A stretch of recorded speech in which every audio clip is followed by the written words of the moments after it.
દર વર્ષે ધૂમ રીતે ચાઇનીઝ ફટાકડા વેચતા ફટાકડાના વેપારીઓએ આ વખતે ચાઇનીઝ ફટાકડાનું વેચાણ કરવાનું બંધ રાખ્યું છે। ચીનની અવરચંડાઈ સામે દેશભક્તિની મિસાલ આપવા માટે વેપારીઓએ લીધેલો આ નિર્ણયનો ફાયદો આ વખતે સ્વદેશી ફટાકડા ઉત્પાદકોને જરૂરથી મળશે।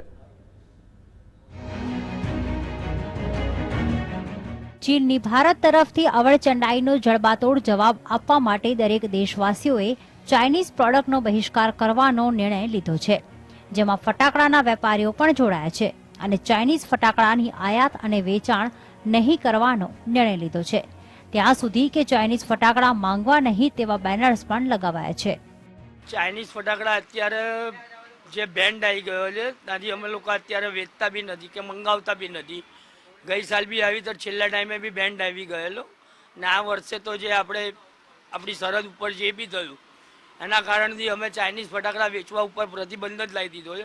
અમારું બજાર કોઈ બી હોય, રાયપુર બજાર ફટાકડા એસોસિએશનની અમે બધા નિયમ કર્યો છે કે ચાઇનીઝ ફટાકડા નહીં વેચવાના। ચાઇનીઝ ફટાકડાથી દર વર્ષે ભારતના ફટાકડા ઉત્પાદકોને મોટો ફટકો પડે છે। ચાઇનીઝ ફટાકડા ઘણા અંશે ખતરનાક પણ હોય છે, આમ છતાં ભારતમાં વેચાતા હોય છે, પરંતુ હવે લોકોમાં દેશભક્તિની ભાવના જાગી છે અને ફટાકડાના વેપારીઓએ ચાઇનીઝ ફટાકડા નહીં વેચવાનો નિર્ણય કર્યો છે, જે સરાહનીય બાબત છે। ઉરીમાં થયેલા પાકિસ્તાની હુમલા બાદ જે ફટાકડાના જે વેપારીઓ છે એ પણ રોષે ભરાયા છે।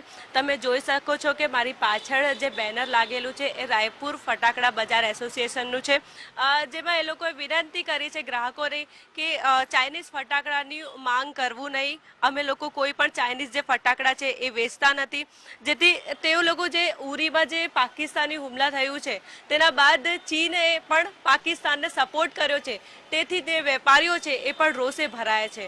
કેમેરામેન મનીષ દવે સાથે મોનિકા આહિર, GSTV, અમદાવાદ।